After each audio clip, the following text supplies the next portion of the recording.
between a boy and man. She was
What's the lighting man? Lighting man, I'm not sure. He will go on the queue. I'm just checking. Murray, is the lighting man ready to go? Okay. All right, go. Please welcome Craig Hoy, Chairman of the Scottish Conservative Party.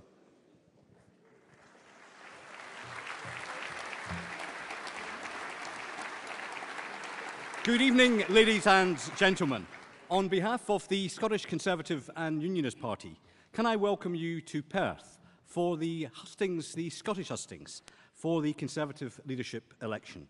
Over the last 3 weeks, the two candidates that we'll hear from this evening have been crisscrossing the country, making their pitch to be our next Prime Minister, a Prime Minister for every part of our United Kingdom. Organising 12 hustings.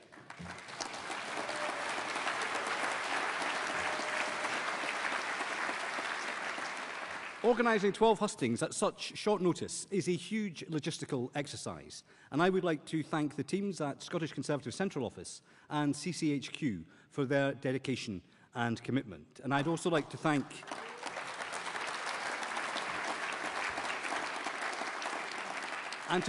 Peter Booth, who's here tonight, and the National Convention for their support. But most important of all, I would like to thank you, our members, because tonight is your opportunity to pose questions to the next leader of our party. Because whoever wins this election will need our whole party to come together behind them to beat Labour and the SNP at the next general election. And that's because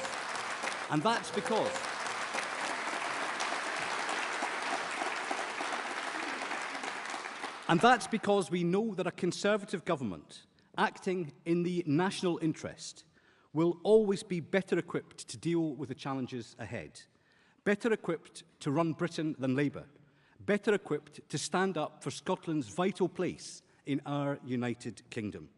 But the challenges our country faces are great.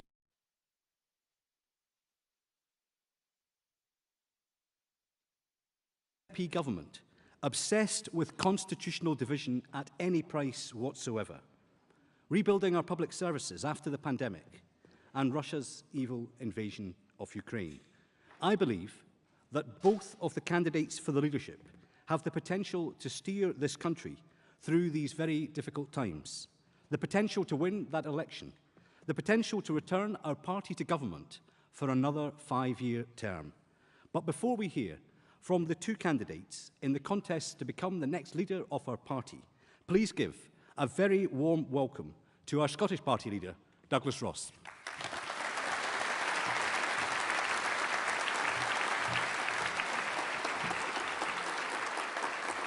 Thank you very much, Craig, and thank you, members. This leadership election comes at a pivotal time for our party, but also for our country. Across the UK, people look to our party as the UK government for support and for leadership in the face of the global cost of living crisis. Yet here in Scotland, Nicola Sturgeon and the SNP are once again attempting to divide our country with a second independence referendum just next year. So we all have very important choices ahead of us. And for those of us in this room, the choice we make is not just for ourselves, but for the wider country as well. The next leader of our party must redefine our Conservative beliefs and values and provide answers to the challenges our country faces. The next leader of our party must be prepared to take decisive action, the action required to help families and communities across the United Kingdom through this crisis. And the next leader of our party must govern for the whole of the United Kingdom and work to build support in all nations of the United Kingdom. And the candidate we choose as our next leader and Prime Minister must prove over the next 2 years why we deserve to win the next general election and that historic 5th term. Fortunately for us, both Liz and Rishi are up to the challenges ahead. They have shown throughout this contest that they have the vision and the ambition to take our party and our country forward. And when the contest is over and the winning candidate is announced, they will have my support, and I know the support of everyone in the Scottish Conservatives to meet those challenges in the difficult times ahead.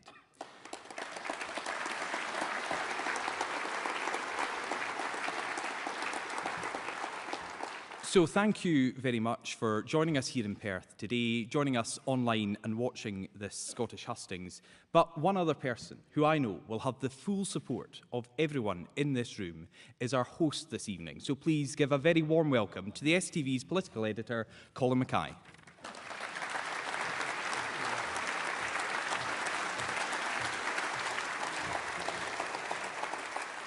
Thanks, Douglas. Good evening. I am Colin Mackay from STV, home of Scotland's most watched TV news programme. And we'll have full reports on tonight's proceedings, and we'll probably speak to some of you afterwards to get it on the late news and certainly on the STV News at 6 tomorrow. We're also live streaming this on the STV News website free, so welcome to viewers there too. Because, let's face it, this is quite a scary job interview for two people tonight. 650 of you here in Perth Concert Hall, but then maybe not quite as scary as a general election, which is the way we used to get Prime Ministers. But then you're making a bit of a habit of this. I see some faces in the audience that were here 3 years ago at the leadership hustings, and you gave both the candidates quite a grilling that night, so we'll see how that goes tonight.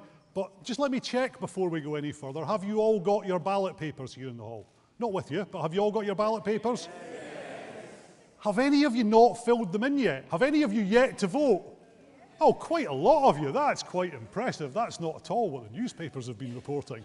So there's quite a lot of you here tonight to be convinced by either of the candidates. So let's get on with that and give you the chance to hear from the candidates. You'll hear from both sides over the next half hour. Then you'll get the chance to question them and I will get the chance to question them. And I'll throw in a couple of questions from STV viewers as well. But first, tonight we'll hear from Rishi Sunak and his team. Please welcome Andrew Bowie MP.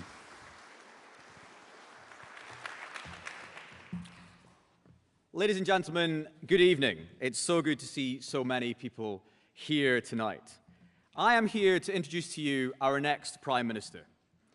I am here to introduce to you the person I believe has what it takes, who I believe will be able to walk into number 10 Downing Street on the 6th of September and get to work, the person I trust to take the decisions necessary to tackle the challenges we as a nation face, the person who I know is ready to lead us forward to an historic 5th general election victory.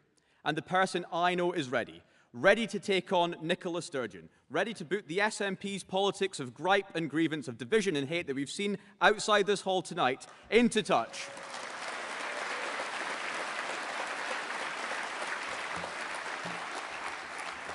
And keep our United Kingdom, our one nation, whole. Friends, I thought long and hard about who I was going to choose to be the next leader of the Conservative and Unionist Party. Because honestly, we had an amazing array of talent standing to be the next Prime Minister, and it made me very proud to be a Conservative. But I have stood in 10 Downing Street. I have stood by the side of a Prime Minister when the going got tough. I've been in cabinet rooms when tough calls have had to be made, and I've seen up close the relentless pressure a Prime Minister is put under when being expected to deliver. And so for me, when it came to the crunch, when I had to choose the person I knew could do that job better than any other, there was only one, and it was Rishi Sunak. I knew this because he has already demonstrated through his actions that he has what it takes, and, crucially, that he is a unionist. He was the Chancellor that ensured that the furlough scheme, which saved 700,000 Scottish jobs, applied to the whole United Kingdom. He was the Chancellor that ensured that businesses across the whole UK would benefit from the bounce-back loans and the Eat Out to Help scheme that kept so many Scottish businesses afloat during the pandemic. He was the man that made sure the Levelling Up Fund could be accessed by Scottish local authorities, that free ports would come to Scotland, and that has led the pushback against the devolve and forget mentality that permeates Whitehall. Devolve and forget. That's the easy, lazy approach to governing that says, Scotland, pass it to Holyrood. Friends, we know what happens when that happens. We've seen it all too often before, because we've learnt, I'm afraid, we cannot trust the Scottish National Party to act in the best interests of the Scottish people, only in the interests of the SNP. Only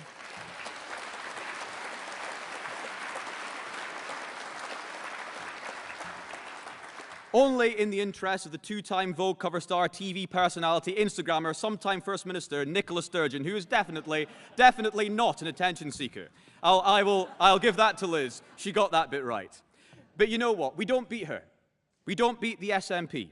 We don't win the argument. We don't ensure Scotland's place at the heart of our United Kingdom by ignoring them. Friends, I would love to ignore the SNP, usually at about 12:15 on a Wednesday afternoon in the House of Commons. And it would be all too easy for us to hit mute, I'm sure some in this hall do, to ignore them and their constant sowing of division. But if we do that, they win. We cannot. And under Rishi's leadership, we will not ignore them. We will take them on, and we will win.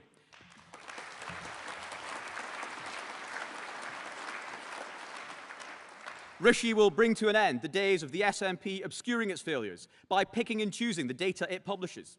Rishi will ensure Scottish civil servants will also face greater scrutiny in Westminster.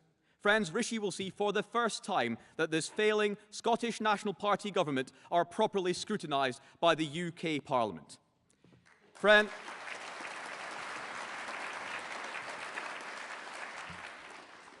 this country is facing historic challenges, incredible challenges, to our economy, to our very integrity. And so I am proud to stand here in front of a room of people who I've stood beside in election after election, who I know fight every single day for our party and for our country.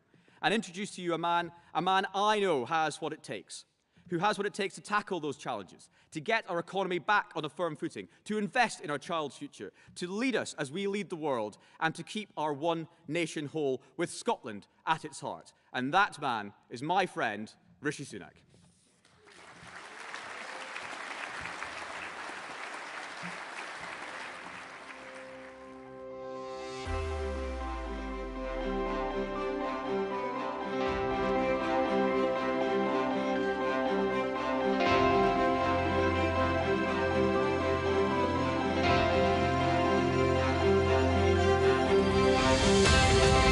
My values, traditional Conservative values, are clear.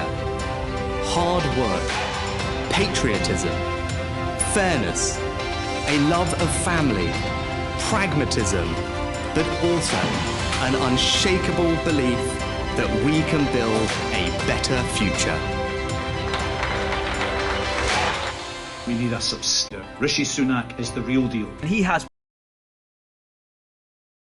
record, is highly experienced. He will deal with the threat of the SNP and the Nationalists head on, and he will unite our party and unite our country. Please welcome Rishi Sunak. Hey, thanks very much. Brilliant. Good evening. Good evening. Thank you. Thank you, everyone. Good evening. It's fantastic to be with you tonight. Now, look, I am standing here in front of you for one very simple reason, and that's because our country, our United Kingdom, did something extraordinary for my family. It welcomed them here as immigrants 60 years ago and allowed them to build a better life. Now, I was raised with a few simple values. Firstly, that family means everything to me, because we as Conservatives know the bonds of family are more important than anything any government could ever hope to replicate, and we must never forget that. Now, in my family, the thing we prioritised was hard work as the way to forge ahead. My dad was an NHS GP. My mum ran the local chemist where I grew up. And I spent all my time working in her shop, out and about, delivering prescriptions to people, and doing her books, seeing the power of that small business to provide jobs and opportunity in our local community. Now, for my parents, there was one thing that they believed above all else could provide a better future for their 3 children, and it was simple. It was through education. And that's why today I passionately believe that the best way that we reduce inequality in society, the best way that we spread opportunity, indeed the best way that we transform people's lives, is by ensuring that the birthright of every child is a world-class education. And that, my friends, when you look at what has happened here, is a lesson that the SNP government would do well to remember.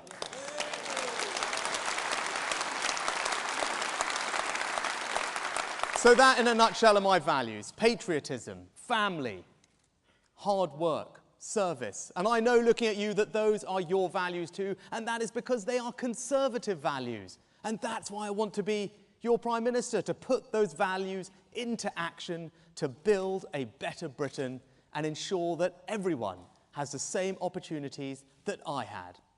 But how are we going to do that? Well, we need to do 3 things. First, we must restore trust. Then we need to rebuild the economy, and we need to reunite our country. Now, when it comes to restoring trust, for me, that starts with honesty. And as you can see in this leadership race, I have not chosen to say the things that people may want to hear. I have said the things that I believe they need to hear. Now, even though it doesn't make my life easy, it is honest, and that is what leadership is all about.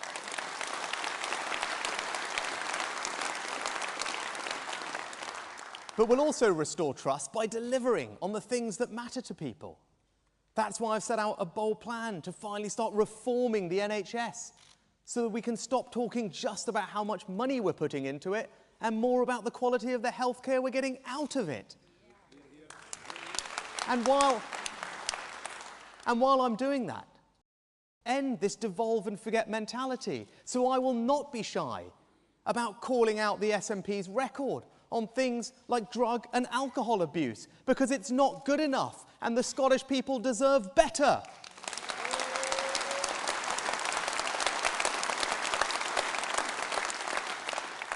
It's why I want to restore trust in our rural communities by getting our trade deals right, backing food security and supporting British farming and fisheries.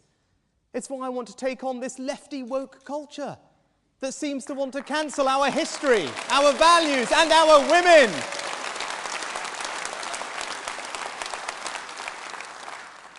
And it's why I've set out a plan to finally get to grips with illegal migration, because I stand here as a product of our country's proud and compassionate history in welcoming people to our shores.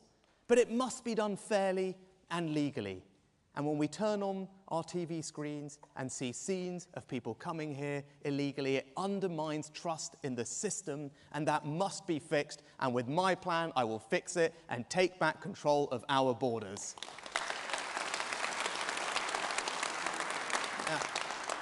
Now, when it comes to rebuilding the economy, I don't need to tell all of you, you know what the challenge is. It's inflation. And we've seen this story before. Inflation is the enemy. It makes everyone poorer. It eats into people's hard-earned savings and pensions. It pushes up mortgage rates. And at a time when millions of people are anxious about the cost of living this winter, politicians should be relentlessly focused on addressing that. And I'd say that to Nicola Sturgeon, that is the priority, not another divisive, unnecessary constitutional referendum.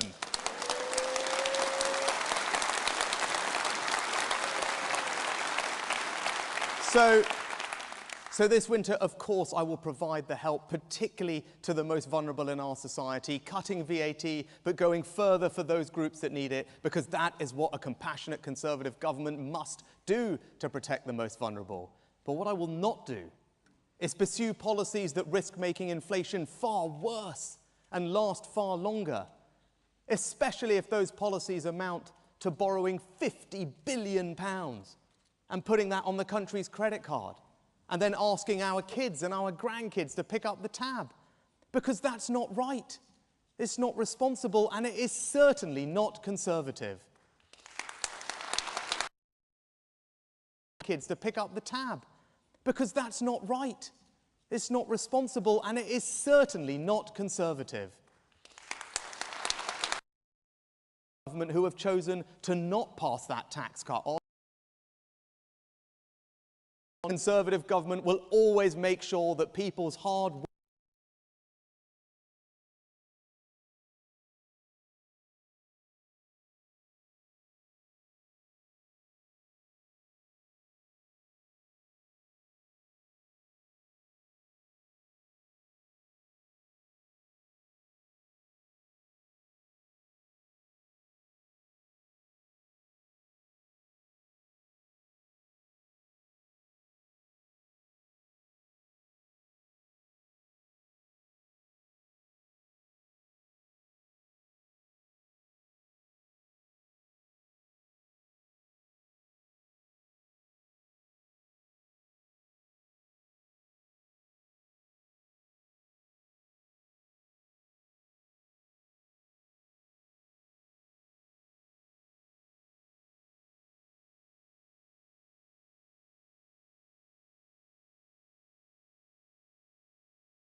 Ladies and gentlemen, I don't think it's just because I've appeared in Vogue, the Italian edition if you're interested, that I have the pleasure of introducing Liz here in Perth tonight. Having served as Secretary of State for Scotland, I know just how important it is to have a Prime Minister dedicated to delivering for every part of our United Kingdom, no matter the challenge. And now more than ever, we need a Prime Minister who is not just an enthusiastic unionist, but a bold one too. And I am confident that that person is Liz Truss. I know how deeply and personally, from her own experience as a child of the Union, growing up in Paisley, Liz really feels that unique connection that we have across our United Kingdom, and has shown many times that she has the courage of her unionist convictions to fight that corner and, in particular, deliver for Scotland.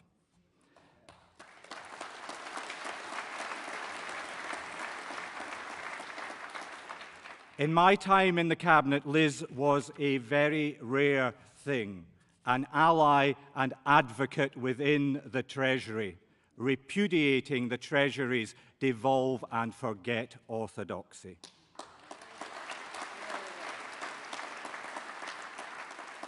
Now, as Foreign Secretary, Liz is ensuring our department has a footprint across the whole UK, with East Kilbride having a key role. And as Trade Secretary, she not only brought additional departmental resources to Scotland, but ended the longest-running trade dispute in history by securing the suspension of the Boeing Airbus tariffs. This was a boon for Scottish business, removing those tariffs on key Scottish exports like whisky and cashmere. And as Prime Minister, Liz is committed to building on that success and supporting the Scotch whisky industry to grow its global markets.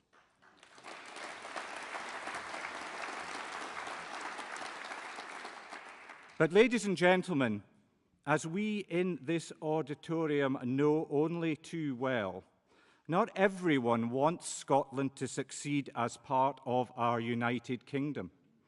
The Scottish people voted decisively to stay part of our union. Yet those Scottish nationalists outside are still desperate to refight that referendum in a shameless excuse to get away from their appalling record of delivery.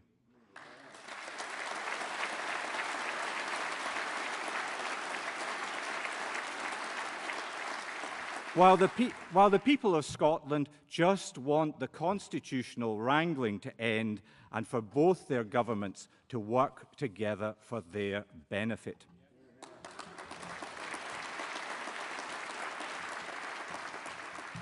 That's why we need a leader like Liz, who will say no to another independence referendum on her watch and hold the SNP to account for their failures, but who also has the steel and resolve to be able to work with Nicola Sturgeon, rising above her petty nationalist games and inevitable manufactured grievances.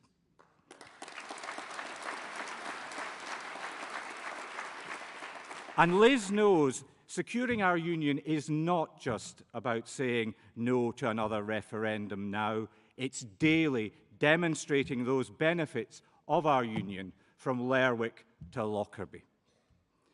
A bold unionist, willing and able to take on Nicola Sturgeon and the SNP, a record of delivery for Scotland, and a Conservative agenda in Downing Street to deliver growth and prosperity to our whole country. That's why Liz Truss should be our next Prime Minister. Thank you. The United Kingdom is a great country, and I know that a united Conservative Party can unleash the potential of all the people who make our country so great. To win the next election, we need to deliver, deliver and deliver for the British people. I know that our country's best days lie ahead. I'm the candidate with a clear vision for the future, who can drive change and get things done. As Trade Secretary, I negotiated deals with allies like Australia and Japan, creating opportunities around the world for British business. And as Prime Minister, I will continue to deliver on the opportunities of Brexit. I will lead a government committed to core Conservative principles: low taxes, a firm grip on spending, driving growth in the economy, and giving people the opportunity to achieve anything they want to achieve, regardless of their background. I will work day and night to lead a party and a government that puts more money in your pocket and secures a better life for you and your family.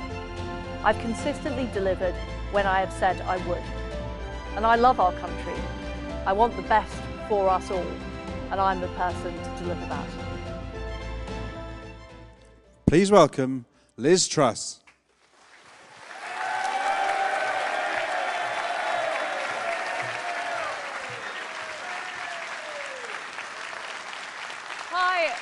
Hi everyone, it's fantastic to be here in Perth tonight. And I spent some of my most formative years in Scotland. I went to primary school in Paisley, the West Primary School, before I moved to Leeds in England. And I consider myself to be a child of the Union. And to me, we're not just neighbours, we're family. And I will never ever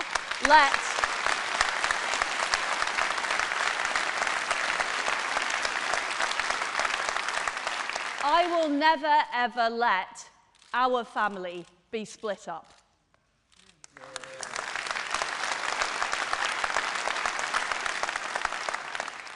I know Scotland is a great country, full of enterprise and ideas from Adam Smith to J.K. Rowling. But the fact is, Scotland has been let down by Nicola Sturgeon and the SNP government. They have been pursuing an agenda of separatism rather than dealing with the issues they created in the Scottish education system, in the NHS, and in the transport system. And I know the people of Scotland deserve better, and they want better. What they want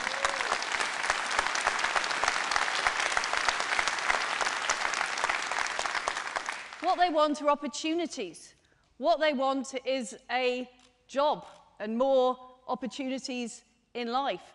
What they want is for their children to have a good education. In short, what they want is an aspiration nation. And that is what I will seek to deliver as your Prime Minister.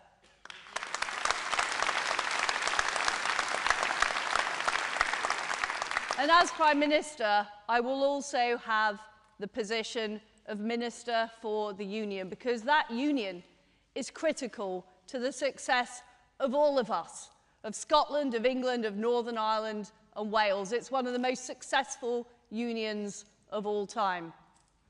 But the fact is, my friends, we do face difficult economic times. We've got the war perpetrated by Putin, we've got an energy crisis, and we have the aftermath of COVID. And we've had several decades of low growth across the United Kingdom. So we need to do things differently.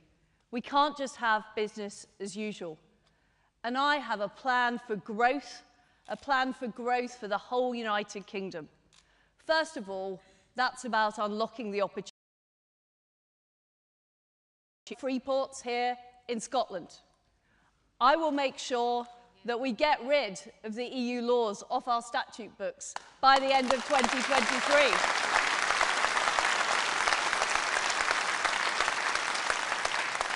So that we can do things differently.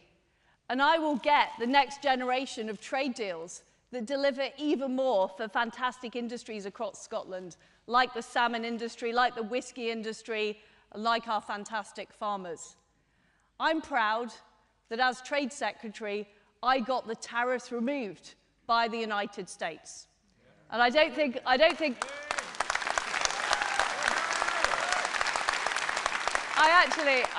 I've ever been more popular than in Mather's Bar in Edinburgh. A few nights after the tariffs had been removed, and I met some whisky distillers, and they told me what it meant for them. Because what it meant for them is more export opportunities, more ability to invest in the future, and more jobs locally. And that's what I'm about. That's what I'm about. This is why I believe we need to reverse the national insurance rise. We promised we wouldn't do it, and we are making it harder for ordinary families and ordinary businesses. We can afford not to do it. We can still pay the debt down after 3 years. I'd also have a temporary moratorium on the green energy levy to save people money on fuel bills.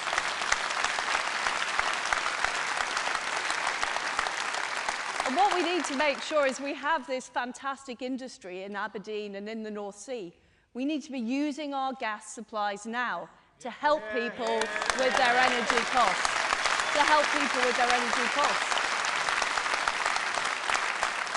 And of course we need to invest in carbon capture and storage, and of course we need to invest in nuclear, and of course we need to invest in renewables, but we also need to make sure we use the gas that we have as well.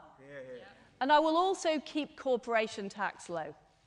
If we raise corporation tax, as is proposed, to the same level as France and 10 points higher than Ireland, it's going to be harder to attract investment into Scotland, Wales, Northern Ireland and England. So we need to keep our taxes low, because I fundamentally believe we need to be on the side of people that do the right thing. People who set up their own businesses, people who are self-employed, families who work hard. Those are the people we support as Conservatives.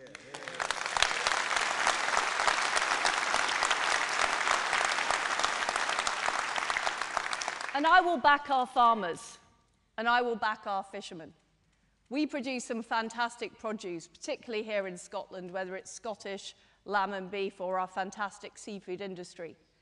I will make sure in 2026, when we have full control of our waters, that we are using our muscle to get the best possible deal for our fishermen.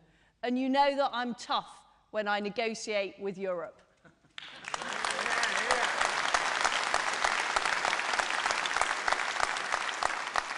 And we also need to be incredibly tough standing up to Vladimir Putin. I'm proud.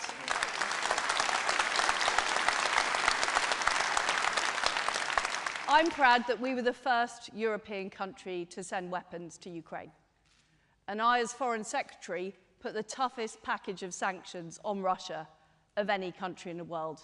But we cannot be complacent about our security. We need to invest in defence. And that's why I would increase defence spending to 3% of GDP by the end of the decade.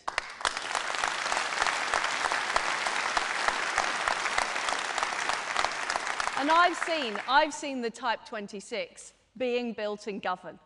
And I want to see more of our successful defence industry here in Scotland succeed. And I will make that happen. And I will also make sure we protect and renew our independent nuclear deterrent.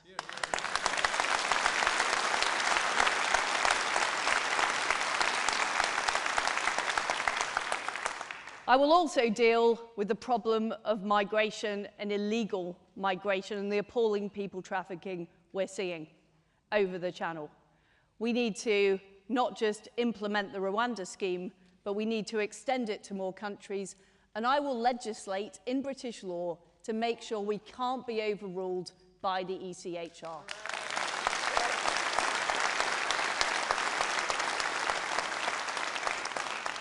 But as well as protecting freedom and democracy overseas, we also need to make sure we protect free speech and freedom here in the United Kingdom.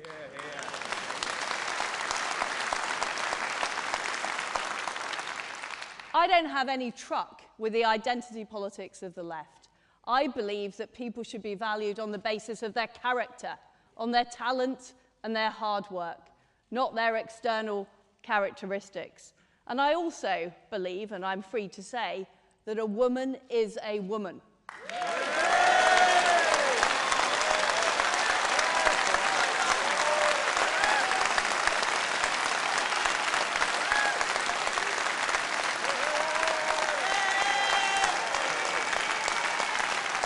And I will make sure we protect our single-sex spaces, including our domestic violence shelters. And I will also stand up for the United Kingdom. There are too many people who try and talk our country down, who say the best days are behind us, who are trying to split our country up. Those people are wrong. We're a great country. I know, travelling the world as Foreign Secretary, that people have huge respect for the United Kingdom. They share our values of freedom and democracy. And we need to be more proud of that here at home. And we need to be proud to be Conservatives. Yeah. The reason people voted for our fantastic MSPs and our fantastic MPs here in Scotland and right across the United Kingdom is they believe in our values. A belief in enterprise, personal responsibility, hard work, freedom to choose. Those are the things that we should deliver. And we've got to deliver. We made massive promises in 2019, and we have to deliver them. And I'm somebody who doesn't take no for an answer. I do get things done. I push things through, whether it's the trade deals that people said couldn't be negotiated, whether it's getting the Northern Ireland Protocol bill through Whitehall and into Parliament. I get things done and I deliver. And I will deliver for Scotland and I will deliver for the United Kingdom. And I will make sure that in 2024 we defeat the SNP and we defeat the Labour Party and we win the next general election.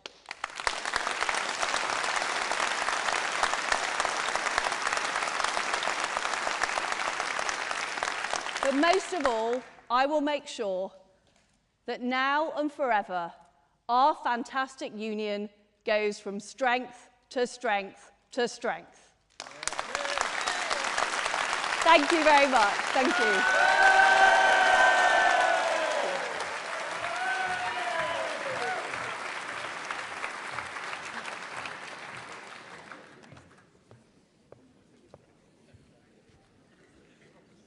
Well, that was your chance to hear directly from both candidates. In a few minutes, you'll get the chance to directly question both candidates, which I've got to say, when they're going to be, one of them's going to be Prime Minister, is probably much more exciting than just listening to what they've got to tell you. But first of all, I'm going to get the chance to question Rishi Sunak. Please welcome him back on stage.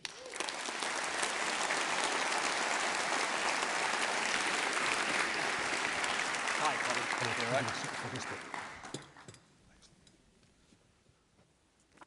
Mr Sunak, well, let's start with the cost of living crisis. How could we start anywhere else? Labour wants to freeze the energy cap for the next 6 months. Scottish Power has suggested freezing it for the next 2 years.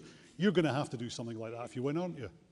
So I don't think that's the right approach, Colin, but I do completely agree that it is the most important issue facing all of us in Scotland and across the United Kingdom, because the anxiety that millions are feeling right now about what's going to happen to their energy bills in autumn is the issue that politicians should be focused on and you've done addressing. Nothing to ease it during this leadership contest.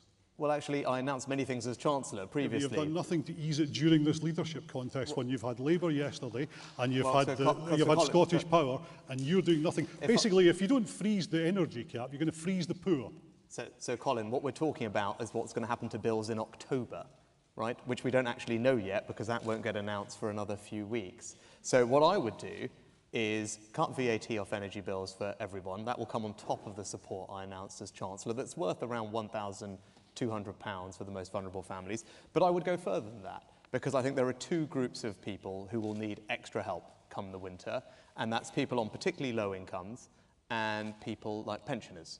Those two categories of people are ones where, as Chancellor, I announced further support. I would make sure we go further if I was Prime Minister. And the reason is simple. It's because through no fault of their own, because we are at war with Russia, with sanctions, the West has decided rightly to stand up to that aggression. People are having to pay for higher energy bills, and it's right that the government helps those who most need our help. And I think the right way to do that is with direct support. I do not believe, and this is an important point of difference between me and Liz in this contest, I don't think tax cuts are the right way to do that.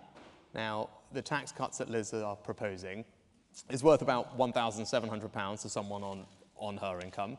For someone working very hard on the national living wage, it's worth about £1 a week. And for a pensioner not working, it's worth precisely £0. Now, I think if that's the policy that the government adopted, millions of people are at the risk of being tipped into destitution. I think it would be a moral failure, and I don't think the British people would ever forgive us. And as Prime Minister, I would not let that happen at all. Just let me check. Just to clarify, are you absolutely ruling out freezing the price cap? Yes, I don't think that's absolutely the right approach. ruling it out. The right Labour, approach is all the other parties, the Yeah, Scottish Power and the energy bosses who were in Downing Street last week, they've got it wrong. Well, I don't think we need to necessarily list this. The energy companies are going to do what's in the energy companies' interests. Our job is to look out for people who actually need our help. So no energy, yeah, but they're also frustrated by the lack of effort and lack of work from your government, or the government that you were part of just up until a few months ago. But you're not going to have... So, Colin, we're here to talk. You're ruling out to answer your questions. Yeah, we're here to talk about what we will do. You're ruling out an energy price cap, or freezing the energy price cap. What about for small businesses? Because they're struggling just now as well. Yeah, so what are you going to do for them? Well, actually, the things that I have done this year are making a difference, because Scotland particularly has a very large hospitality sector. It employs hundreds of thousands of people. And the most important way to support that industry, the tax cut that they always ask me about, was business rates. And that's why we cut business rates by 50% this year. That money was also given to the, and given to the Scottish Government to also do the same. But also the employment allowance. And that's a £1,000 tax cut for small businesses to help with their employment bills this year. That's something I did as Chancellor. I grew up in a small business. I talked about my mum's pharmacy. I understand the pressure that small businesses are under, and that's why I make sure that we will always support them. That's what we do as a party. We are the party of small business. You used the word destitution just a moment ago. That's a word that in the last few weeks has been used by Gordon Brown and Nicola Sturgeon. You're sounding more like the opposition than somebody who wants to lead the government. Well, I'm sounding like someone who wants to be Prime Minister at a time when millions of people are going to see their energy bills going up by £1,500. I think it's the right thing to do for a Prime Minister in those circumstances, to have a plan to address it and start by being honest about the scale of the challenge we face. Not acknowledging it is not leadership. Now, last week at the hustings in Darlington, you said that NHS spending was fine and what we needed was reform and efficiency. How much of a pay rise would you give nurses? Well, actually, that's a devolved matter here. In England, we listen to the recommendations. How much do you think they're worth? Well, actually, if you let me finish the question, we have a well-established process. Absolutely. How much do you, if you were going to be Prime Minister, how much do you think they're worth? I would listen to the review of the independent body, and the independent body has made a recommendation, and we would do it. But look, let me just talk about this, right? So let's talk about it, because the NHS is incredibly important. And, you know, I want to cut people's taxes, and the only way we're going to be able to do that sustainably and responsibly is if we are able to get a grip of NHS spending and focus finally on reform and efficiency of the NHS. And that's what I want to deliver. Our nurses are only worth more than 5%, which is what we've rejected let's so talk far. about how do we do that? Because that's the important question, right? If everyone who wants to have lower taxes, they've got to think, well, how can we get more efficiency out of the biggest area of government spending? So I have a plan to give you some sense of the things I want to do, because I want to be bold and radical about this, Colin, and I hope this is something that the Scottish Government will look at copying. Now, I want to tackle an issue that we all known about for years, but we haven't done anything about, and that is the issue of missed NHS appointments, right? Because for so long, last year, 15 million appointments were missed in the NHS, right? Not just at GPs, but at hospitals too, and that's not right. It doesn't value our doctors and our nurses, and it deprives people of the care that they desperately need. So I want to get tough on that. And this is not about making money from charging for missed appointments. It's about changing behaviour in our country, so that is not acceptable. It's something that's devolved, and the Scottish Government have already ruled something like that out. Well, they shouldn't. Because if you can get people to cancel appointments in advance, what do? We create lots more healthcare, people get treated quicker, the backlogs come down faster, and not a single person has had to penny more in taxes. That is a Conservative approach to reforming the NHS and keeping people's taxes low. Nurses are threatening to go on strike. Nurses are threatening to go on strike across the UK because you're not giving them a big enough pay rise. Do you think they're worth more than 5%? I think we have an independent process. We have an independent process that reconciles. You're not going to get involved. Even if nurses go on strike, you wouldn't get involved. I'm going to carry on with the government's policy, which is to accept the recommendations of an independent process that is there for a reason. I've got a question from an STV viewer now. Janice Boyd from Glasgow asks if you would be prepared to live in a socially rented property on minimum wage for a week so you can relate to the average UK citizen.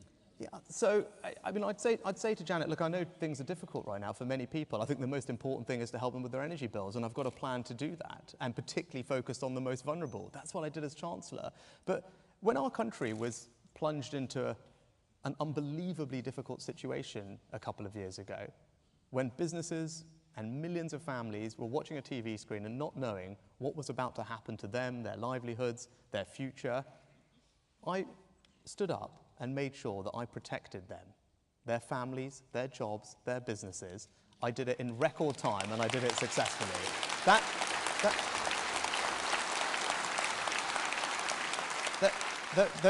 Those are my values, and that's my track record. I'm proud of it, and I would do exactly the same as Prime Minister. Would you ever allow another independence referendum?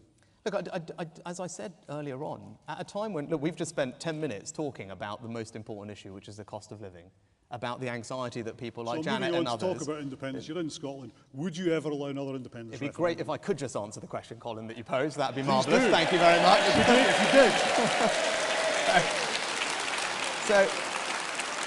you did. You rightly have focused on the cost of living, and that's because that is the most important thing. And I tell you what, like, it is quite frankly balmy for politicians to be trying to focus on a divisive and unnecessary constitutional referendum at a time where people are worried about heating their homes. It's completely balmy. I'll go back to the question then. Would you ever allow another independence referendum? Look, of course, the union, I mean, I can't imagine the circumstances in which I would. Like, we live in a union which is, of course, there by consent and by democracy, and I accept that. But I just don't think that anybody thinks that now or any time in the near future is remotely the time to focus on this. And that's not something that I'm focused on. I'm focused on defending the union. I'm focused on demonstrating the benefit of the union to people in Scotland. I'm focused on holding the SNP to account for the failures they have. That's what we should be doing. Can there ever be another independence referendum? Look, again, this is not the thing that we need to talk about. That's the thing I'm asking you. Yeah, well, it's the thing that I'm not going to be focused on as Prime Minister. Maybe people in the hall agree with you. There's a lot of people in Scotland who won't agree with you. Well, actually, I think everyone in Scotland will agree that right now the priority is focusing. What people in Scotland want is they want to see their governments, Scottish and UK government, working together, right? They want to see them working together on their priorities. Right? So that's what they want to see. They want to see, they want to see. Actually, they want to.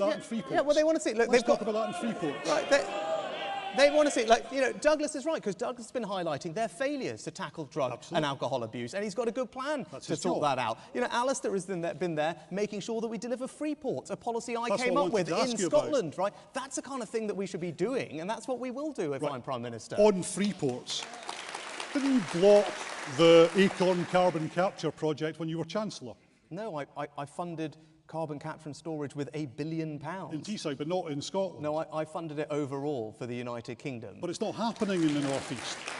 Sorry? It's not happening in the North East just now. It could if there was a Freeport there. Do you back that? Would you back the Acorn project now? Not only do we back one Freeport, thanks to Alistair and working together with me, we backed 2 Freeports for Scotland. And would you back the carbon capture project in Peterhead now? So there is an Acorn cluster which is on the reserve list for the carbon capture and storage trade. I've put £1 billion in as Chancellor. But I'm always happy to look at what we're doing to support the Scottish economy, because it's important that we do. Freeports are one example, but making sure that we grow our financial services industry here is another great example, right? With my background, I want to reform all the laws that we have to make sure that we can keep our financial services industry incredibly competitive. It's one of Scotland's economic powerhouses. It's something we can be enormously proud about in the UK. And it's another industry alongside our fantastic energy industry in Scotland, which I was proud to champion as Chancellor, because, again, it's something the SNP government ignore. Very briefly. I mean, we're going to get to net zero in 2050, but between now and then, we do need to use the gas that we have here at home, and that's just something that I fully support. Very briefly, Ruth Davidson's backing you, but she doesn't think you've got a chance of winning. Do you still think you have? Because you've already lost supporters. So, Colin, some of them think you have, yeah? Yeah, I mean, I'm, as you can see, I'm out fighting for the things that I believe are right for our country. I'm fighting for things that I passionately believe in, and I'm going to give it everything I've got till the last day of this contest. Simple as that.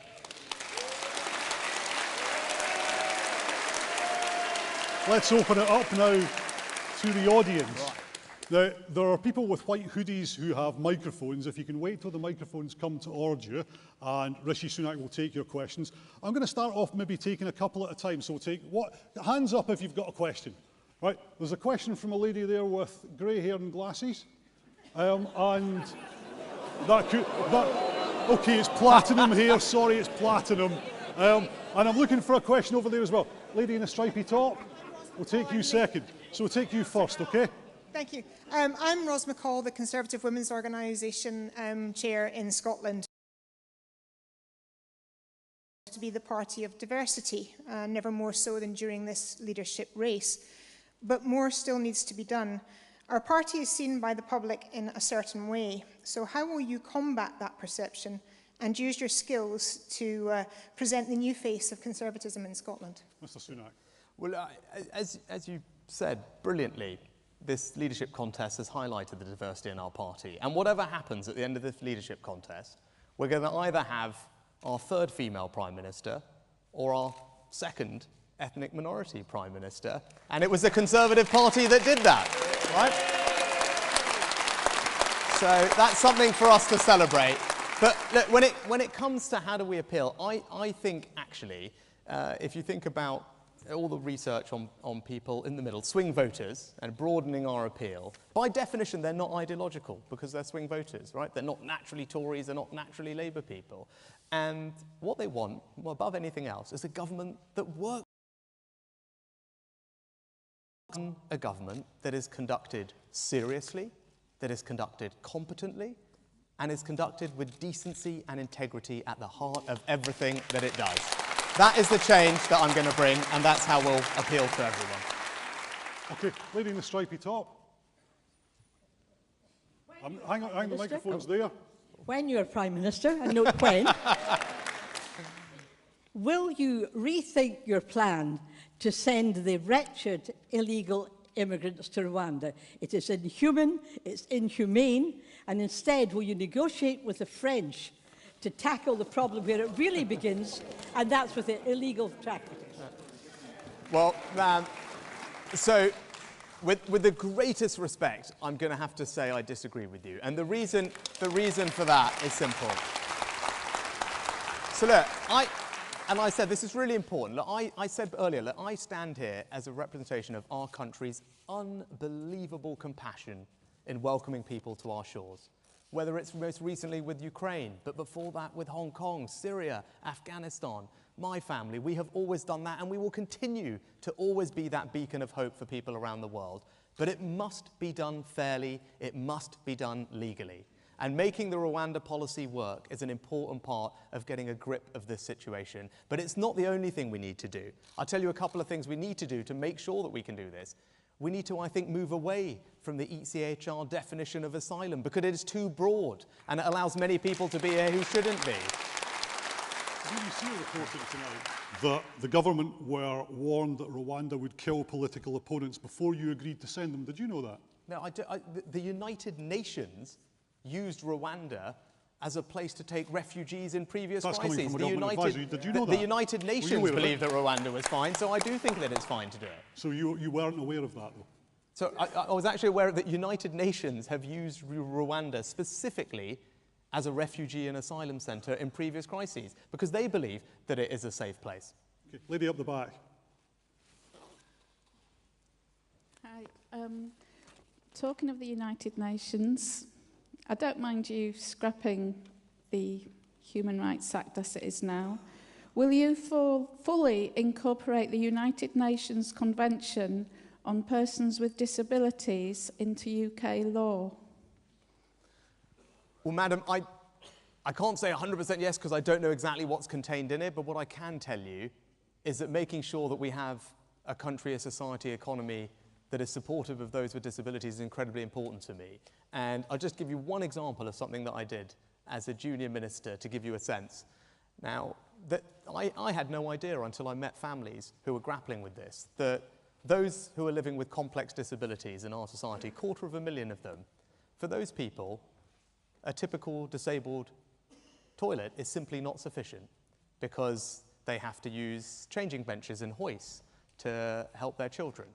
And because we didn't have enough provision of those, They were forced to do things that are incredibly undignified, change their children on the side of roads and service stations on the floor, dirty as it would be in shops, and were not able to have the day out that many families would all take for granted. And they came to see me in my surgery as a backbench MP, and they said, you know, we need you to help with disabled toilets. And I said, what? I thought disabled toilets, we have them everywhere. And they explained this thing, which I was not aware of. And then as local government minister, when I turned out, it was my first job, and it turned out that building regulations were my responsibility. And what I managed to do was change our law so that when new buildings are built and when large ones are retrofitted, they would make provision for changing places toilets in all of them. But I also found some efficiencies in some other budgets, which I then later added to as Chancellor, to massively increase the provision of changing places toilets across the country, because I want every family to have the dignity and the ability to have a day out with their children, and that will give you some sense. I think this is very important. Gentleman in the blue shirt.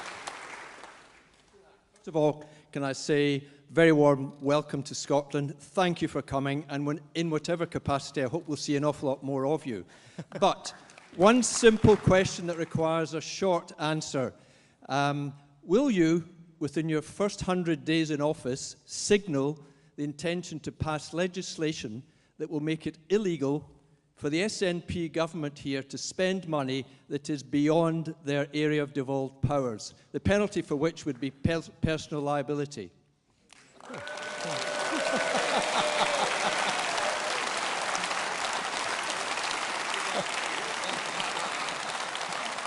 I can see Alistair and Douglas are chuckling away at the front here. So, look, I'm happy to go and take a look at that and figure out what the right way to do it is. But your broader point is one I completely agree with. And it's about making sure that there is proper accountability and scrutiny of what the SNP government is doing. Now,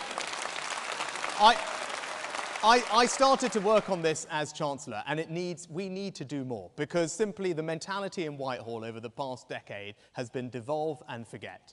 And it was a great privilege to work with both Douglas and Alistair, actually, and our other colleagues on this, to just lean against that. And it requires ministers to be brave, because the civil service will always want to just devolve and forget. We have to make choices to do things differently, which is what we did with free ports, with the Levelling Up Fund and other things, to directly do things in Scotland. But holding account requires some very practical steps. And that's why I've announced today that I want to take forward some policies that I think will make an enormous difference to our ability to hold them to account. I want Scottish officials to be able to come to Westminster Parliament to face questions in the same way that UK ministers have to do in Scotland. That's right, and it's fair. And crucially, because it's something that we've grappled with for so long, I do want to pass a law, if required, to ensure that the SNP Scottish Government has to produce data about public services in a directly comparable way, in the same way that we do it across the United Kingdom. Because unless we have that, we can't do it. Man right at the back. Hi there, Rishi. Big fan of what you're doing, big supporter. Up here. Oh, where are you? Up here. Oh, right, got you. Right. Hi, fantastic. big supporter of what you're doing, what you have done in the past as well. I look after, as an accountant, a lot of businesses in the local area, particularly in the hospitality sector. We want to know, what can you do to help the still struggling hospitality sector, particularly with VAT and with corporation tax, and also what can be done to help even bigger businesses or businesses in other sectors with the problems they may have with corporation tax as well, as they still recover from what COVID did to us. Yeah. Thank you.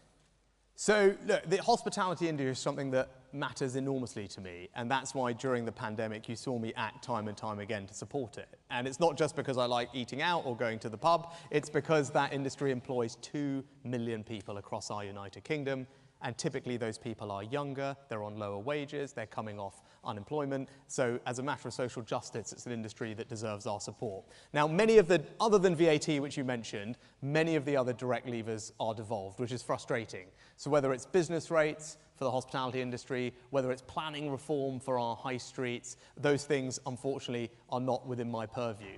But what I am doing is reforming alcohol duties, taking advantage of our Brexit freedoms so that next year, for the first time, we will have a far cheaper rate of beer duty in our pubs than we do in our supermarkets, so we can support that great British institution and support our hospitality industry that way. But could I answer your question on corporation tax, because it's really important?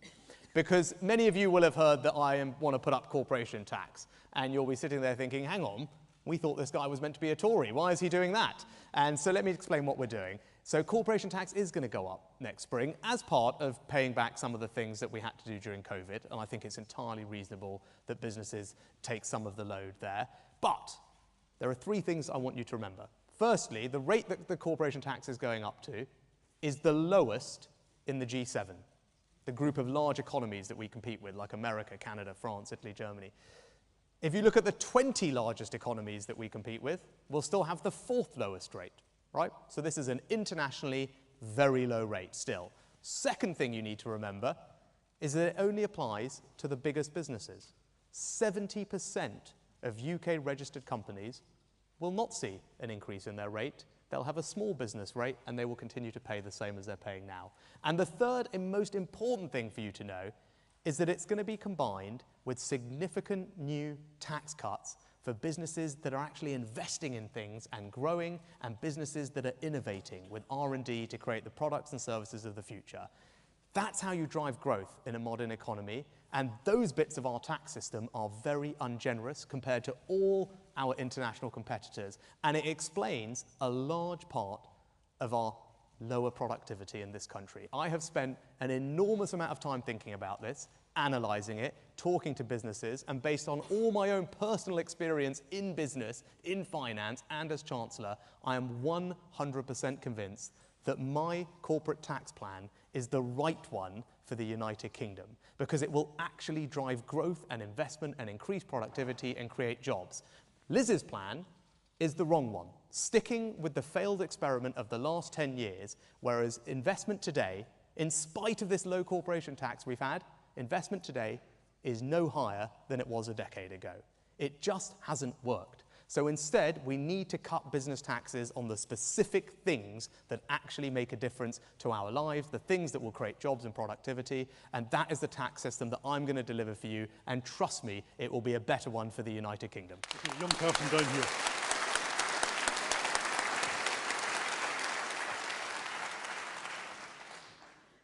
The issue of trust and confidence in politicians of all parties appears to be at an all-time low, particularly among young people. How would you start to rebuild this trust and confidence?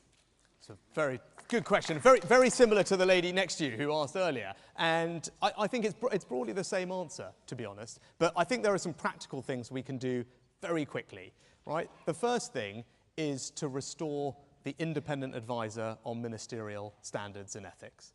It's wrong that there isn't one, and I want to reappoint that person, give them the powers and the resources they need to hold everyone to account, because no one should be above the rules, no one should be above the standards we expect of them. I think the second thing is it starts with honesty, and as you can see in this election, I want to be honest with the country about the challenges we face. You can't restore trust if you're selling people a false promise, and I don't want to do that.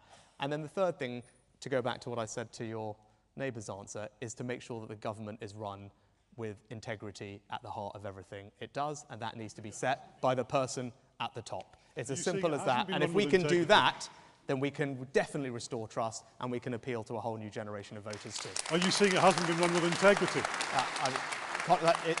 That's why I resigned from the government, yes. But it took quite a long time, didn't it? Okay. We're going to try and squeeze in a couple of questions. This lady here, and then a man in the pink tie there. Good evening, Mr. Sunak. I would like to ask, you mentioned accountability, and I think there's a general belief in Scotland that money sent from Westminster does not go where it should go. Have you plans to investigate where that money is right now? Yes. Yeah. No, and you're absolutely right. And I tell you, I tell you why this was so frustrating to me, because in the middle of the pandemic, or whenever I would be engaging with Scottish media or on the various civil society, the amount of people that seemed to think furlough had come from Nicola Sturgeon, right? So it just tells you what a job we have to do. And that's why some of the practical things that I talked about earlier are so important for us to be able to follow the money. But you saw it for the first time recently, because we finally had a chance to really go at it.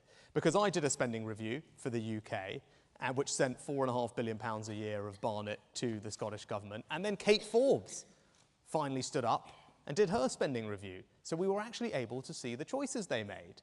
Now, in contrast to what we were doing elsewhere, public spending on the NHS in Scotland is growing at a far slower rate than what it is in England. Then look at the rest of the public sector. Agriculture, education, justice, local government. She's imposed austerity on all those parts of public services.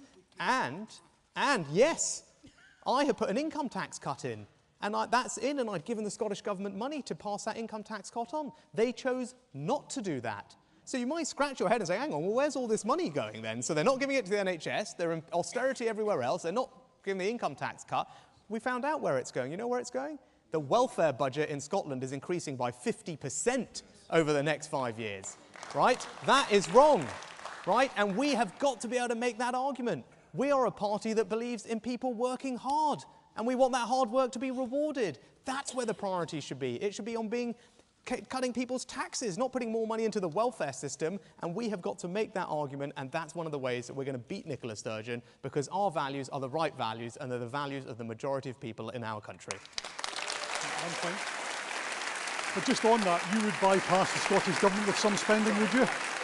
I'm going to go to him, but would you bypass the Scottish Government with some spending? We already have started that, and we'll do more of it. Yes. How much? Well, I want to find all the opportunities that we can to do what we've started. So whether it's with the Levelling Up Fund, the Shared Prosperity Fund, whether it's with now Freeport, there is an ability for us to demonstrate directly to communities in Scotland the value of the UK government. Because Nicola Sturgeon says she believes in devolution, but she doesn't really. Devolution to her just means powers to her.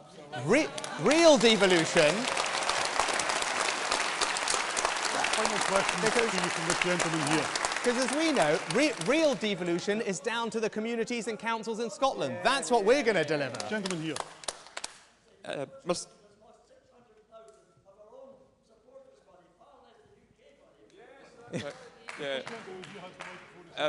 Mr. Sunak, thank you very much for coming to Perth. It's lovely to be able to speak to you today. Thank you for having me. And it would be even better to see you, number 10, as a man with proper family values and trying to keep it a bit traditional family. But my question is about the NHS. As someone who has actually had their life saved by the NHS, who's been, I was declared dead at one point, but I was brought back to life.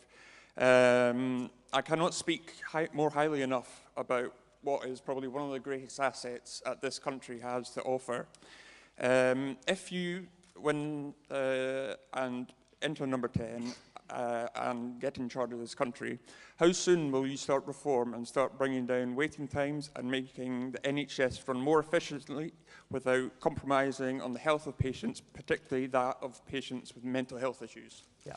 Well, first of all, I'm so happy to hear that you recovered properly, and that is a fantastic success story, because the NHS, when it works well, is extraordinary, right?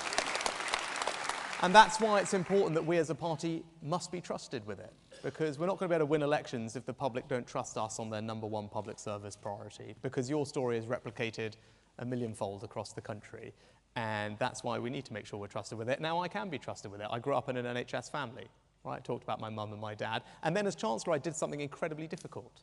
Right? Something that many of you probably don't actually love, and that's because I created a brand new health and social care levy to make sure that we put extra funding in at a time of enormous strain for the NHS because of the backlogs and to grip social care once and for all. Now, I did that, by the way, on a UK-wide basis. I did it on a UK-wide basis deliberately because the National Health Service is a national service. The clue is in the name. And we must never let the SNP try and make that anything less than it is. It is a unifying institution that everyone in the United Kingdom feels proud about. And I will make sure as United Kingdom Prime Minister that I'm supporting the NHS in all parts of the UK and ensuring that people everywhere, especially in Scotland, get the care that they need. And that's why I will not be shy about holding the SNP to account for not delivering the things that they should, because healthcare is vital, they've been given the money to do it, and now they've got to get on and deliver it, and we will make sure that they do. I'm afraid our time is up. We'll come back with more questions for Liz Truss, but please show your appreciation for Mr. Sunak.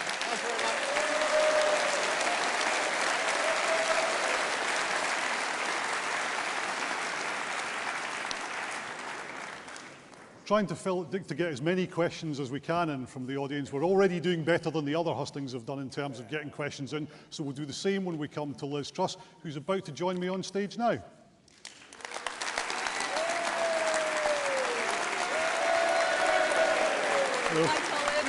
Please have a seat. And you. I'm going to start where I started with Rishi Sunak, because it is the obvious place to begin. 3/4 of Conservative supporters backed Labour's plans on energy costs, according to a poll in the Times yesterday. You're being left behind on this, aren't you? Well, first of all, I think we need to reduce taxes, because it's important people are able to keep more of their own money. And what I think is wrong is the idea we take money from people in taxes and then give it back to them in benefits. So what I would do is reverse the national insurance increase, but also have a temporary moratorium on the green energy levy. The next thing we should do is look at supply. And I was in Aberdeen earlier today. You know, we have a fantastic oil and gas industry in the northeast of Scotland, and we should be making sure we're using those resources to help our domestic gas supply at this very difficult time when people's energy bills are highest. And that should be the best way of fixing this problem, because what I worry about is putting a sticking plaster on this problem, saying, yes, we will find this extra money, and then being in the same position in 6 months' time. And what we need to do is make sure we're using those resources, making sure we're investing in nuclear, we're investing in renewables, so we have a long-term solution to this problem, because I'm afraid, Colin, this problem isn't going to go away in 6 months' time. The appalling fact is that Vladimir Putin continues to perpetrate this war in Ukraine. Of course I want to end it as soon as possible. Of course I want to give the Ukrainians all the support we can. But what is not right is simply to throw money at the problem without dealing with the root cause. But if as that poll suggests, your own party's supporters think that the energy price cap, extending that is a good idea, is that not something you should at least be considering? Well, what people are concerned about, and I totally get this, is energy bills. And this is a problem for consumers, but it's also a problem for businesses. The whiskey distillery I was at this morning was telling me about their very high energy bills. So, of course, I understand people's concerns. And that's what being reflected. Well, what I'm saying is, what we need to do is deal with the supply issue. That is the important issue we've got to deal with now. The fact is, we didn't invest in nuclear early enough. We haven't done enough to use the resources in the North Sea and make sure the right incentives are in place, and we need to get on with that now. But of course, I completely understand people are concerned and people are struggling. This is why I think it's the wrong time to put up taxes. It's also the wrong time to put up taxes on business, because we need businesses to invest. We need businesses to invest in new solutions to deal with this. They can't do that if they're struggling to pay their energy costs. What help can you give businesses, particularly small and medium businesses in Scotland and across the UK? Well, first of all, not raising corporation tax and reversing the national insurance increase will help businesses. And it will also help investment. And what I want to do is make sure we're unleashing all the potential investment in our economy. At the moment, there are some stringent EU rules in place that we haven't got off our statute books that are stopping that investment taking place. So business investment is very important. Keeping taxes low is important. Fixing the supply issue is important as well. But simply saying every problem, the answer is to tax more and spend more government money, that is not going to resolve the underlying issue here. STV viewer Tommy Roger from Port Glasgow asks how your tax cuts will help low-income families who are below the tax threshold. Well, they will help everybody, because a growing economy means more jobs, more opportunities and more growth. And currently, this country is forecast to go into recession. And we need to avoid that, because I know how difficult a recession is. I grew up, and I said this earlier, in Paisley in the 1980s, in Leeds in the 1990s. I know what difficult economic times look like, and we do not want that for people. This is why it's important that we get investment, that we get businesses successful, that we get economic growth, so we avoid those consequences for all families. So the idea... help them with their energy bills? Well, I've already said that I'll have a temporary moratorium on the green levy, which will cut energy bills for anything. What I'm not going to do, Colin, here is write the next Chancellor's budget when we're still in the middle of this leadership election. You know, that is something I can't do. That is something I can't do. But what I can say is my first priority is making sure the economy grows so that we can support everybody, regardless of how well off they are. The second priority is dealing with the energy supply issue, which is a growing and pressing issue, and we need to sort it out for the long term. We can't just have a 6-month sticking plaster. And of course, you know, I would make sure, if I was Prime Minister, that we help people as much as we are able to help them. But what isn't right is simply, well, as I've already said, I cannot write a future budget. But you're going to choose the next Chancellor if you're Prime Minister, so you can tell them what you want that to be, can't you? Otherwise, you're saying, vote for me and see what you get. I can assure you that that is not the way my government would work. In that I believe... You would have no influence on that budget at all. You would have no influence on your own emergency budget. What I believe is appointing competent people to do the job who get the job done. I don't believe in a presidential number 10 where the Prime Minister... Of course. Colin, I've been very clear about my strategy, which is first of all keeping taxes low and getting growth going. Secondly, dealing with the supply issue. And thirdly, looking at, you know, what else we can do. But you know, I cannot lay that out at this stage. You know, I'm Foreign Secretary at the moment. I'm not in charge of the Treasury or the Business Department, and we currently already have a Chancellor and a Prime Minister carrying out those roles. What I have set out, and I think I've been pretty clear, is the principles under which my government would operate and the principles under which I would expect my Chancellor to operate. But I can't lay out a full budget, much as I know it would be great news for STV if you were able to... your voters might like to know as well. Get an exclusive. I think a lot of people would quite like to know what your plans are. But The Guardian has unearthed quotes from you when you were Chief Secretary of the Treasury in 2019 tonight, saying that what we need from workers is more graft. Do you stand by that now? Well, I mean, I don't know what you're quoting there, but the point that I've always made is what we need in this country is more productivity across the country, and we need more economic growth. And the thing that we don't have enough of is capital investment. And that is why it's so important that we get businesses investing, whether it's in the oil and gas industry, whether it's in the whiskey industry, because that will... We haven't done enough, to be frank. And I have been openly critical of some of our economic policies, including the national insurance rise. And even if these policies were okay for normal times, the fact is we're not in normal times. We're in extraordinary times, and we need to be bold, and we need to do things differently. And that's what I believe people voted for in 2019. They wanted us to unleash opportunities across the United Kingdom, and that is what I would be determined to do as Prime Minister. You described yourself as a child of the Union.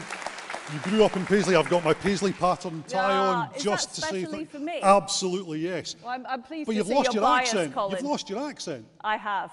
Did you ever have a Scottish accent? I had a very Scottish accent. Go on, give us a bit. No, I'm not. Oh, go on. I am not. Look, it might endear you to your electorate. No, I want these people to vote for me. So I think doing a cod Scottish accent is not going to work. But when I moved from Paisley to Leeds when I was 11, and I had a very strong Paisley accent at the time. You said... And I routinely got the mick taken out of me. You said earlier that you'll never let our family talking about the UK be split up. Are you saying not now or not ever to another independence referendum? If I am elected as Prime Minister, I will not allow another independence referendum.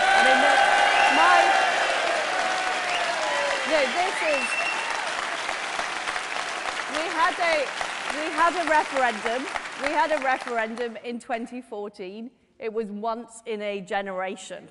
Once in a generation is not up in 2022. But since then, we've had Brexit, we've had COVID, which wasn't any government's fault. I'm coming to that. We're about to be in our fourth Prime Minister. for a lot of people beyond this hall, it feels like a generation.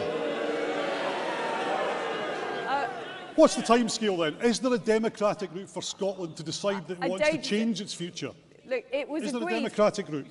at the time of the 2014 referendum. It was agreed by the SNP that it was a once-in-a-generation referendum. And Colin, I believe in politicians keeping their promises, and Nicola Sturgeon should keep her promise. In Northern Ireland, it would be in Northern Ireland there would be 7 years between a border poll. Why can't that be the same in Scotland? What she should be doing, rather than agitating for another referendum, is dealing with the very real issues in Scotland. And you talked about COVID. You know, there is a backlog in the Scottish National Health Service. I know that that is a priority for the Scottish people, and that is what we should be talking about, and that is what the Scottish Government should be dealing with. Well, one of our STV viewers, Gavin Strathern from East Kilbride, says, you changed your mind on Brexit. Why can't the people of Scotland change their minds on independence? I respected the democratic will of the people when they voted to leave the European Union. I was somebody before the Brexit vote took place who was, you know, undecided, frankly, and I decided to stick with the status quo because I was worried about this disruption. Disruption didn't take place. I straight away got on with delivering the opportunities of Brexit, whether it was the trade deals, whether it was getting things done differently on sanctions, and I have done more than most ministers in the UK government to deliver the opportunities of Brexit. And what I am committed to doing is delivering for the Scottish fishing industry, delivering for our farmers in terms of new opportunities, and making sure we deliver on free ports in Scotland as well. So that is what I am focused on doing. I respected the result of the referendum. The issue we've got here is one of the parties who said that they were going to respect the result of the referendum, who said that it was a once-in-a-generation thing. Now, you know, a few years later are agitating. One of your big supporters in this campaign, Jacob Rees-Mogg, described Douglas Ross as a lightweight. Do you agree with him? I certainly don't. I think Douglas Ross is a fantastic leader of the Scottish Conservatives, and I'm proud that he's a friend and a colleague of mine, and I want to support him to knock spots off Nicola Sturgeon.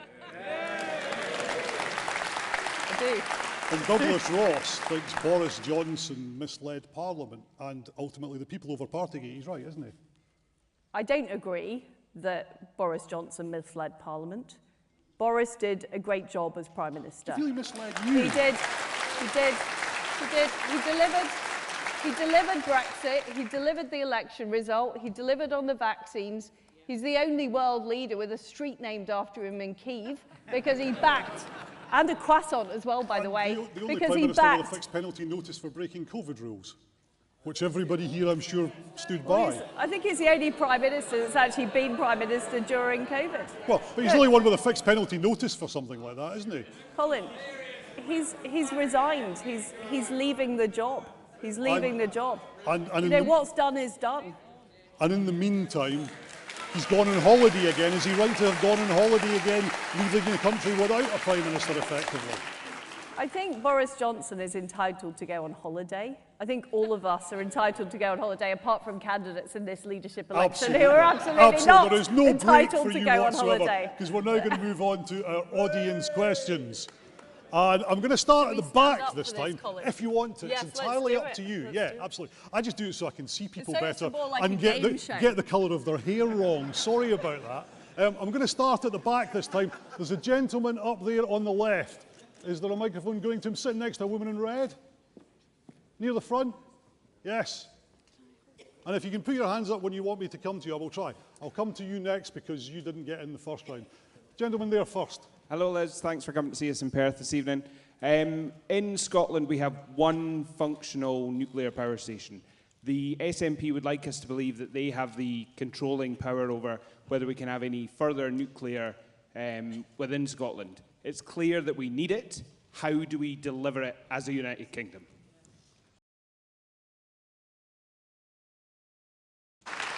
Well, I agree with you. We do need nuclear power. And I will always seek to work with the Scottish Government. I want to have a constructive relationship with the Scottish Government. But our priority has to be delivering for the Scottish people and for the United Kingdom. And that is the focus I will have. And I'm extremely supportive of making sure that we have more nuclear power alongside more gas from the North Sea and more renewables too. How would you get around the planning permission situation with that? How would you get around the planning permission situation with that? Because there's no way you're going to get that past Scottish ministers, is there? Well, Can you bypass them? I will use my arts of persuasion to get them on board. Does that mean you're not going to ignore them then?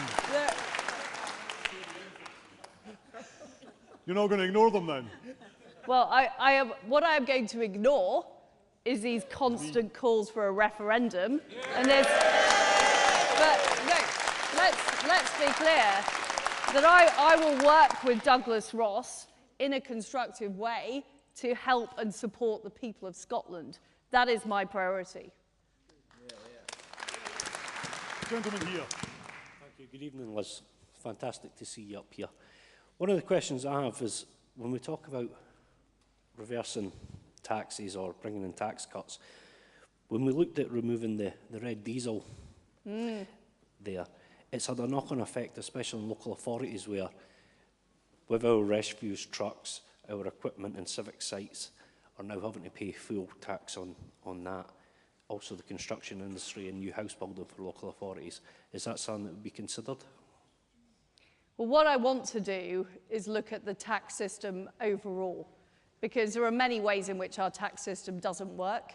It's too complicated, it's too convoluted, and in many cases it doesn't support business enough. So areas like business rates, for example, areas like duties, I think are too complicated. So I can't make any promises at this stage, but what I will do is have a thorough review of the tax system to make it simpler and fairer. And the key principle for me is that people who do work hard, people who set up their own businesses, people who, produce food, fishermen, these are the people we should be supporting, and we should be making sure the tax system doesn't penalise them. Okay, quick question from the gentleman in the front. Good evening, Ms. Truss. Both candidates are saying about helping the pensioners, and I know that very shortly we're going to be calculating what the increase in the state pension is going to be. Under the previous government, under the previous Chancellor, there was the possibility of the pensions being increased by 8%, but he then re-looked at the figures and decided to increase the pensions by 3.5%. Are we going to use the highest level of increase, or are we just going to fudge the figures again? I can tell you I won't fudge the figures. I'm fully committed to the triple lock, which gives the highest rate.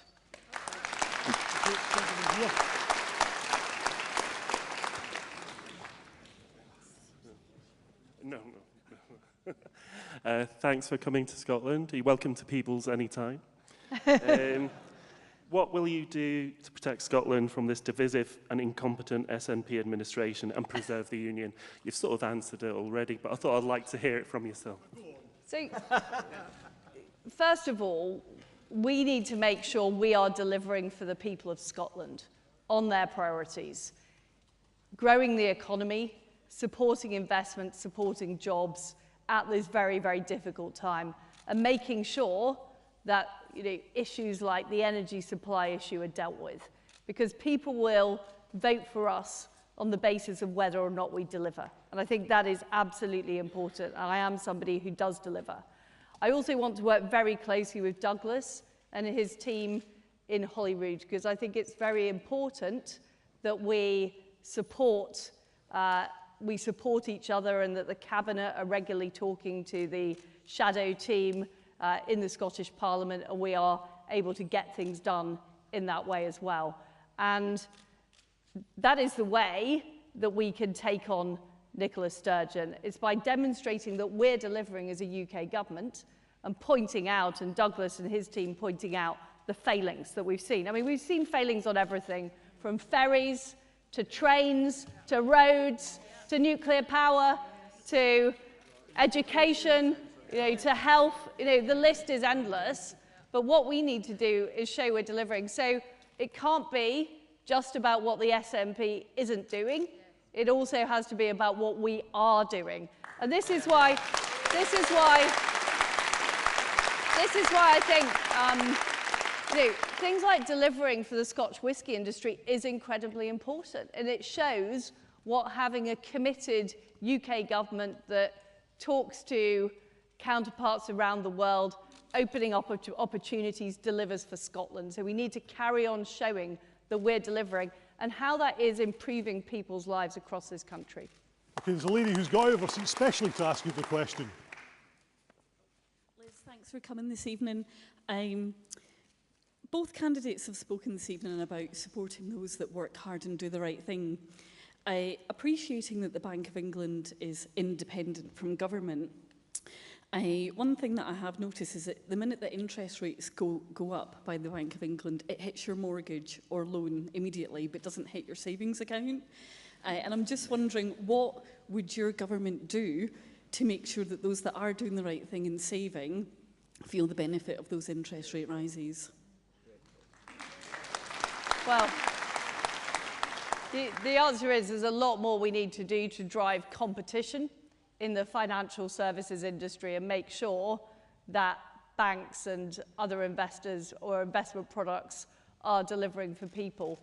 But it is a very important principle that the Bank of England is independent and it does set interest rates. And what we need to do is make sure the market is competitive so customers are seeing the benefits. Gentleman there. Liz, good to see you in the fair city. If you become Prime Minister, will you consider reinstating the 0.7% of GDP that we spend on overseas aid?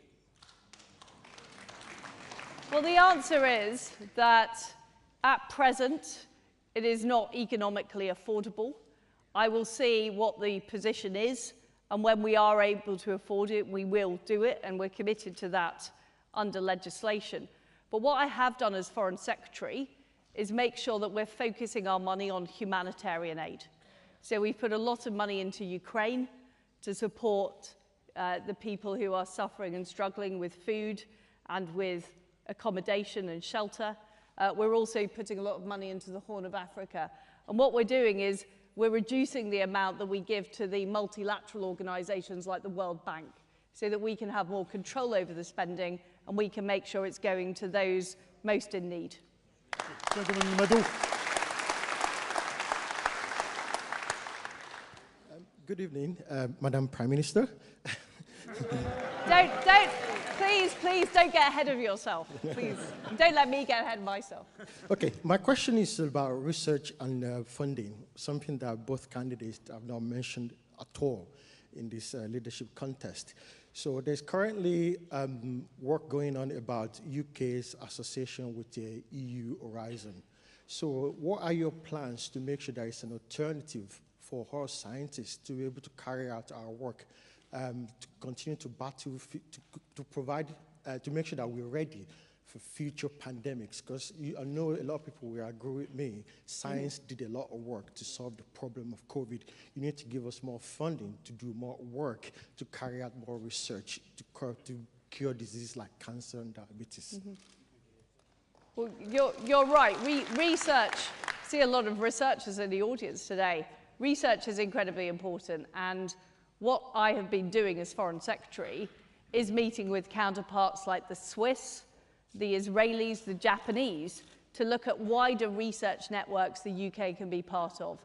Because, of course, we want to work with the EU on Horizon, but they are not the only show in town. And I think it's important that we build that wider international network.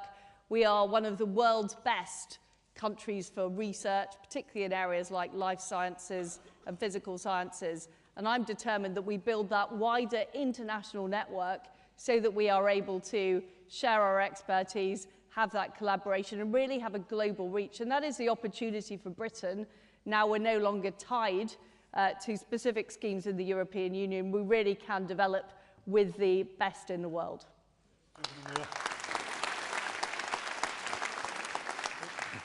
Hi, Liz. This was actually a question for Rishi. but Colin kept... Don't worry, I'll answer it for Colin him. kept Don't worry, ignoring me, so... I'll be totally fair. Tonight we've heard a lot about trust and we've heard a lot about tax, and yet in government we broke election promises, and Rishi unfortunately was a serial tax riser. So can we trust on tax cuts? The answer is yes. The answer is yes. I am somebody... I've always been a low-tax Conservative. In the Cabinet meeting where we discussed the national insurance rise, I was one of a few people who spoke out against it because I thought it was a bad idea at the time. I think it's even more difficult now that people are facing such hardship across the country. And also it's had a huge impact on businesses who have to pay extra national insurance as well. So I am completely committed to all of the tax plans I've laid out in this campaign. And every single promise I've made as a government minister, I have delivered. Whether it's on the trade deals, whether it's on dealing with the issue on the Northern Ireland Protocol, whether it's on sorting out the sanctions. And I will sort out our taxes.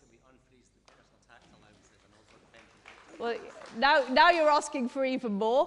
What I've said, what I've said is there will be an overall review of our tax system, and it is too complicated. You know, we have seen a lot of drift in terms of the levels of allowances. We will look at that.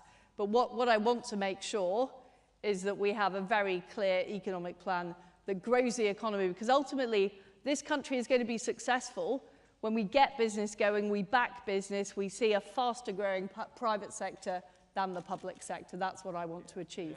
There's a lady down here. Hi Liz. I'm from Northern Ireland, was brought up there. I've been living on the mainland now for 20 years.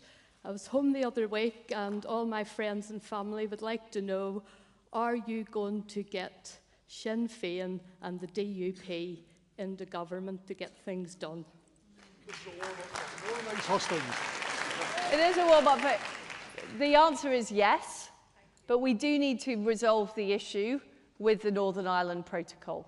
Because at the moment, what the protocol is causing is it's causing a feeling of unfairness between the two communities in Northern Ireland, because it is very hard, and people, I know there are Scottish businesses who've stopped sending goods to Northern Ireland because of the bureaucracy and the paperwork.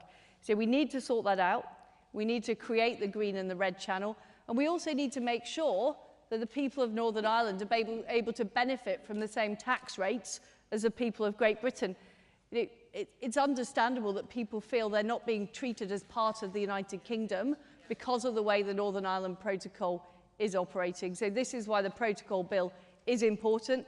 I have been in talks with the DUP and they are supporting the Northern Ireland Protocol Bill, and I expect to see things happening and the executive reforming. Right, I'm going to try and squeeze two more in. There's a gentleman up the back and then there's a lady in the middle. Good evening, Ms. Truss.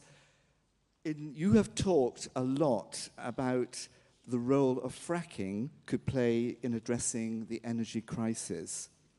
In light of the Scottish Government's position on fracking, how would you, as Prime Minister, persuade the SNP Green Scottish Government to change their mind? Question almost. Yeah, well, it's a similar question to the nuclear question. I do think the Scottish, the SNP Green government is on one hand they're saying people should have lower energy bills, and on the other hand they're refusing to back anything that will actually help deliver low energy bills. So,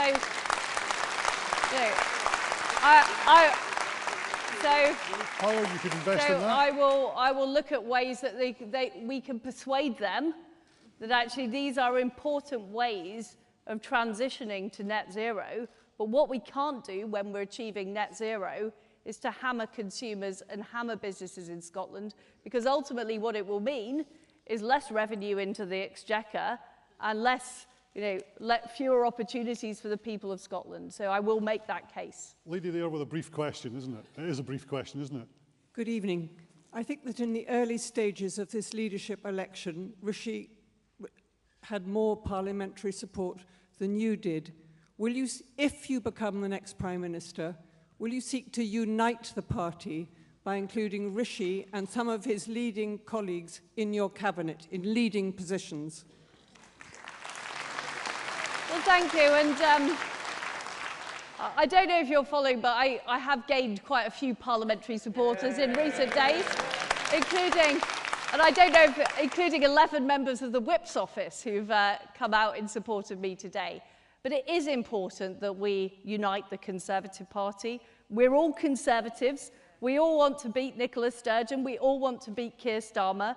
And we all want to make sure Conservatives win here in Scotland, as well as right across the United Kingdom. So I will want to appoint a cabinet of all of the best talents from right across the Conservative Party, including Rishi Sunak, if I am successful in this leadership election. Thank you. Thank you very much. That was great. Thank you. Great to see you. Right. Looking forward to our next interview. Absolutely.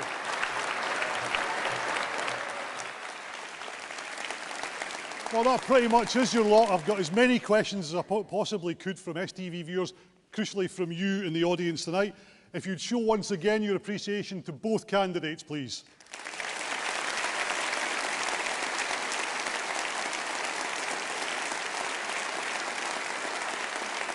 A lot of you hadn't made up your minds before. Have you made them up now? So you're going home to vote. Some of you might even have been voting on your phones while that was going on, for all we know. But thank you all for taking part. Thank you all for your questions. Sorry if we didn't get them all in, but there was a limited space and a limited time. Thank you for STV viewers for watching online, and watch out for the result on September the 5th. Thank you.